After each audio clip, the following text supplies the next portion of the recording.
বিবাহের পরে যেটা হবে সেটা হলো বাসর রাত। বাসর রাতের জন্য বর কনেকে সাজাতে হবে, বাসর রাতের জন্য কনেকে সাজাতে হবে, এটাই চূড়ান্ত। বাসর ঘর সাজাতে হবে, এটাই ঠিক। তবে ভাবি কনেকে সাজাবে না, বাসর ঘর সাজাবে না। যদি ভাবি, চাচাতো বোন, খালাতো বোন বাসর ঘর সাজায়, তাহলে বিবাহের সূচনাতেই জেনা, এই পরিবারে কোনোদিন বরকত হতে পারে না। কনেকে সাজাতে হবে। আয়েশা রাদিয়াল্লাহু তাআলা আনহা বলেন, আমি আমার বান্ধবীদেরকে নিয়ে এক দোলনাতে খেলাচ্ছিলাম। আমরা একদিকে আছি, কিছু বান্ধবী একদিকে আছে, একদিক উঁচু হলে একদিক নিচু হয়। এরকম অবস্থায় আমার মা আমাকে ডাকলেন, আয়েশা। আমি দৌড় দিয়ে আসলাম। আমার মা একটু পানি নিয়ে আমার মুখের হাতের ধুলোবালিগুলো মুছে ধুয়ে দিলেন। তারপর একটা ঘরে নিয়ে গেলেন, দেখি সেখানে আনসারীদের মহিলা। বিষয়টা বুঝতে পারলাম না, এই ঘরে আমাকে নিয়ে আসলো কেন? আনসারীদের মহিলারা আমাকে সুন্দরী করে সাজালেন। আসমা বিনতে ইয়াজিদ রাদিয়াল্লাহু তাআলা আনহা বলেন, কাইয়ামতু আয়েশা লি রাসূলিল্লাহ সাল্লাল্লাহু আলাইহি সাল্লাম, আমি আয়েশাকে রাসূলের জন্য সুন্দরী করে সাজালাম।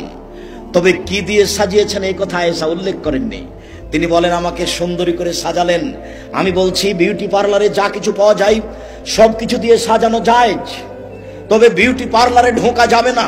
কেন? বিউটি পার্লারে যে মেয়েটা আছে তার সামনে মাথার কাপড় নামানো যাবে না।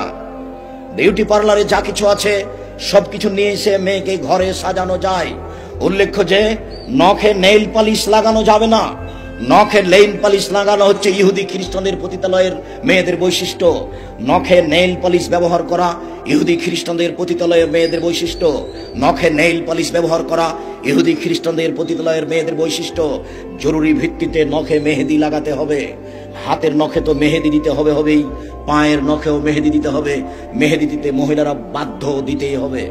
বাধ্য কেন? আল্লাহর নবী একজন মহিলার হাত থেকে একটা পত্র নিলেন, সেই মহিলার হাতে নখে মেহেদি দেওয়া ছিল না।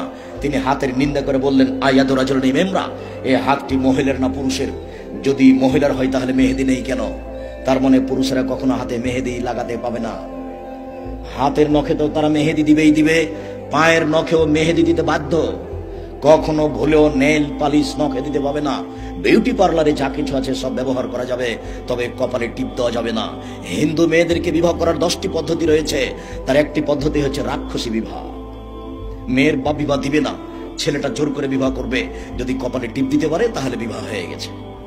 যার কারণে মুসলিম মহিলা কপালে টিপ দিতে পাবে না। বিউটি পার্লারে যা কিছু আছে সবকিছু দিয়ে আপনার মেয়ে সাজতে পারে, কনে সাজতে পারে, সাজবে, কথাই ঠিক। আয়েশা রাদিয়াল্লাহু তাআলা আনহা বলেন, 8:30 8টার সময় আমার মা একটা ঘরে নিয়ে গেলেন। ঘরে কেউ নেই, দেখি আল্লাহ রাসূল, আর কেউ নেই ঘরে। বিষয়টা আমি বুঝতে পারলাম না, ব্যাপারটা কি। আমি ঘরে আছি, দেখি আল্লাহ রাসূল।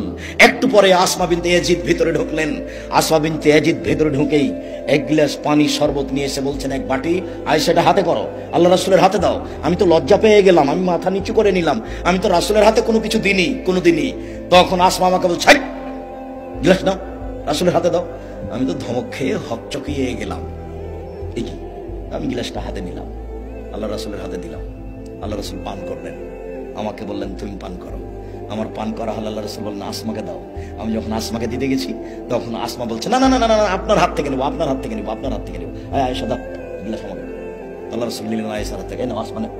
তারপর আল্লাহ রাসূল আসমাকে দিলেন। আসমা ওখানে মুখ লাগিয়ে শরবত, দুধ পান করলেন, যেখানে মুখ লাগিয়ে মুহাম্মদ সাল্লাল্লাহু আলাইহি সাল্লাম দুধ পান করেছিলেন। বাসর রাত বাসর ঘর সাজাতে হবে, কনেকে সাজাতে হবে। ঘরে শরবত, দুধ, মিঠাই খাওয়ার ব্যবস্থা থাকবে। বর ঘরে ঢুকে বইয়ের মাথায় হাত দিয়ে বলবে, আল্লাহুম্মা ইন্না আসআলুকা খায়রাহা খায়রা মা জাবালতা আলাইহি ওয়া আউযু বিকা মিন শাররিহা শাররা মা জাবালতা আলাইহি। আল্লাহ এই স্ত্রীর কল্যাণ চাচ্ছি, যে কল্যাণ দিয়ে তাকে সৃষ্টি করা হয়েছে সেটাও চাচ্ছি। আল্লাহ এর ক্ষতি হতে তোমার কাছে বাঁচতে চাচ্ছি, যে বেহায়াই দিয়ে, অবাধ্যতা দিয়ে তাকে সৃষ্টি করা হয়েছে সেটা থেকে আমি তোমার কাছে বাঁচতে চাচ্ছি। এরপরে 2 রাকাত নামাজ, সালাত। স্বামী আগে দাঁড়াবে, স্ত্রী পিছে দাঁড়াবে। নারী পুরুষ কখনো একসাথে দাঁড়াতে পারবে না। মা বেটা হলেও হবে না, দাদি পোতা নাতি হলেও হবে না, কোনোদিনই হবে না। স্বামী স্ত্রী পাশাপাশি দাঁড়াতে পারে কখন? আপনি আপনার সালাত আদায় করছেন, আপনার স্ত্রী তার নিজেরটা করছে, তখন পাশে দাঁড়াতে পারবেন। বুঝা যায়নি মনে হয়? স্পষ্ট হয়েছে তো? আপনি আপনারটা পড়ছেন আর আপনার স্ত্রী তারটা পড়ছে, তখন পাশাপাশি দাঁড়াতে পাবেন। একই সালাত, তখন পাশাপাশি দাঁড়াতে পাবেন না। আপনি আপনার মায়ের পাশে দাঁড়াতে পাবেন না, আপনাকে আগে হতে হবে আর ওনার মাকে পিছু হতে হবে, পাশাপাশি একসাথে সালাত আদায় করতে পারবেন না। 2 রাকাত সালাত হবে আপনার ইমামতিতে, তারপর দাম্পত্য জীবন হবে দুয়ার মাধ্যমে। এবার সকালবেলায় ওখানে একটা কথা ছেড়ে এসেছি, যখনই বিবাহ পড়ানো হচ্ছে, কথা সংক্ষিপ্ত করতে এসেছি তো খুব তাড়াতাড়ি শেষ করি। কথা সংক্ষিপ্তের একটা জায়গা ছিল, যখনই বিবাহ পড়ানো হয়েছে, দিনাজপুরের বিবাহ শেষ হয়ে গেল, লম্বা একটা হাত তুলে দোয়া হয়ে গেল, মানে নগদ বেদাত। কেউ জানে না কি বলতে হবে। যখন বিবাহের বৈঠক শেষ হয়ে যাবে, তখন ইমাম সাহেব বা মেয়ের বাপ বলবেন, বারাকাল্লাহু লাকা ওয়া আলাইকা ওয়া জামা বাইনাকুমা ফি খাইরিন। বর, তোমাকে আল্লাহ কল্যাণ দান করুক, তোমাদের উপরে আল্লাহ কল্যাণ দান করুক। ও বর, তোমাকে আর তোমার স্ত্রীকে আল্লাহ কল্যাণের উপরে রাখুক। রাসূল সাল্লাল্লাহু আলাইহি ওয়াসাল্লাম এই দোয়া পড়েন, বারাকাল্লাহু লাকা ওয়া আলাইকা ওয়া জামা বাইনাকুমা ফি খাইরিন।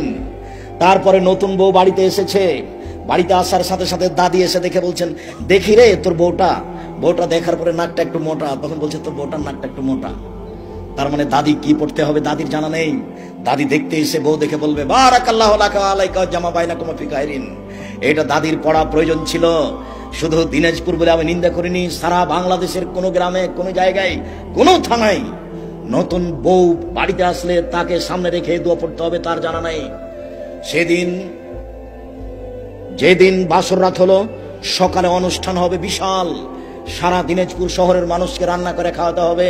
যার যত অর্থ সম্পদ বেশি আছে সে তত খাওয়াবে। যত মানুষ এসেছে সবাই বলবে, বারাকাল্লাহু লাকা ওয়া আলাইকা ওয়া জামা বাইনাকুমা ফি খাইরিন। আল্লাহ তোমাকে তোমার স্ত্রীকে কল্যাণের উপরে একত্রিত করুক। সবার পক্ষ থেকে এই দোয়া হবে। আর এই খাদ্যে অংশগ্রহণ করবে ধনী গরিব সবাই।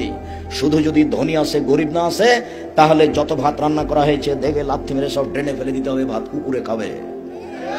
কেন এত বড় কথা কেন আব্দুর রাজ্জাক সাহেব? আপনি বলেছেন একটা ভাত পড়ে গেলে উঠিয়ে নিতে হবে, ময়লা লেগে গেলে সরিয়ে দিয়ে খেতে হবে। আজকে আবার বলছেন দেখে লাথি মেরে ফেলে দিতে হবে ড্রেনে, কুকুরে খাবে। এভাবে বলছেন কেন? দুঃখিত, আমি কিছু বলতে পারি না। মুহাম্মদ সাল্লাল্লাহু আলাইহি ওয়াসাল্লাম বলেছেন, আশারত আমিন, সবচেয়ে নিকৃষ্ট খাদ্য, সবচেয়ে খারাপ খাদ্য ওই খাদ্য যে খাদ্যে ধনীদের দাওয়াত দেওয়া হয়েছে, গরিবদের দেওয়া হয়নি। আমার কিছু করার নেই, মুহাম্মদ সাল্লাল্লাহু আলাইহি ওয়াসাল্লাম এই কথা বলেছেন। অতএব এই খাদ্য সবচেয়ে খারাপ খাদ্য।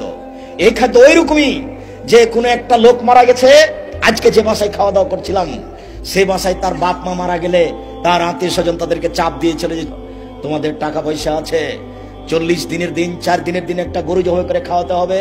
তার বাপের নামে একটু দুঃখিত, এইদিকে একটু এইদিকে, এই ছেলে কারো গায়ে হাত দিয়ে আছো নাকি? রেডি হও, জরুরি কথা। উপস্থিত বৈঠকের মুসলিম বোন একটু খেয়াল করেন, এদিকে একটু লক্ষ্য করেন তো, শুনেন এদিকে। হোসাইন জাকাতের খেজুরের পাশে বসে আছে, জাকাতের খেজুর। তো হোসাইন একটা খেজুর মুখে দিয়ে দিয়েছে। আল্লাহ রাসূল লাফ দিয়ে উঠে এসে মুখের ভিতরে আঙ্গুল ঢুকিয়ে খেজুরটা বের করে বলছে, এটা মানুষের ময়লা, দান যাকাত মানুষের ময়লা। হোসাইন, মানুষের ময়লা আমি খাই না, আমার বংশ খায় না, আমার বাড়িতে কাজ করে যে সে খায় না। মানুষের ময়লা আমার উপরে হারাম, আমার বংশের উপরে হারাম, আমার বাড়ির যারা গোলাম রাখাল কিষান তাদের উপরে হারাম। এটা মানুষের ময়লা। এই খাদ্য যে কাজ করে খেতে পারে তার উপরে হারাম। এটা মুখে দিয়েছো মানে? আরেকটু, একটা খেজুর পড়ে আছে রাস্তায়, আল্লাহ রাসূল খেজুরটা উঠে বলছেন, ও খেজুর, যদি আমার আশঙ্কা না হতো যে তুমি যাকাত সাদকার খেজুর, আশঙ্কা না হলে আমি তোমাকে খেয়ে নিতাম। বুখারী মুসলিম। আল্লাহর নবী রাস্তায় পড়ে থাকে খেজুরটা খেলেন না কেন? সম্ভাবনা আছে খেজুরটা কিসের হতে পারে? যাকাতের সাদকার খেজুর হতে পারে। আমার উপরে হারাম, আমার বংশের উপরে হারাম। এই ছেলে, তোমার বাপের নামে যে গরু জবাই করেছে এটা সাদকা, এটা মানুষের ময়লা, এটা দিনাজপুরের ভিক্ষুক খেতে পারে। তোমার বাপের দোস্ত এসেছে 5 কোটি টাকা দামি গাড়িতে চড়ে, সেই খাদ্য কি করে খেতে পারে বেটা? এই খাদ্য নির্ধারিত দিনে হয়েছে 1 নম্বর শিরক। এই খাদ্য নেকির জন্য হয়েছে, এটা বেদাত, একসাথে 2টা পাপ আছে। এটাকে ড্রেনে ফেলে দাও, এই খাদ্য কুকুরে খাবে। দেখি কোন মায়ের বেটার বৈধতা দিতে পারে, কিয়ামত পর্যন্ত সময় দিয়ে গেলাম। এই খাদ্য বিত্তশালীরা খেতে পারে কি করে? নির্ধারিত দিনে হয়েছে, এই জন্য এটা শিরকের উপরে হয়েছে। আর নেকির জন্য হয়েছে, এই জন্য এটা বিদাতের উপরে হয়েছে, এরা তো খেতে পারে না। সম্মানিত দিনী ভাই বোন, ওই অলিমা সবচেয়ে নিকৃষ্ট খাদ্যটা ড্রেনে ফেলে দিতে হবে, ওটা কুকুরে খাবে। ধনী গরিব সবাইকে দাওয়াত দিতে হবে, এটার নাম অলিমা। এরপরে সাংসারিক জীবন আসবে। সম্মানিত দিনী ভাই বোন,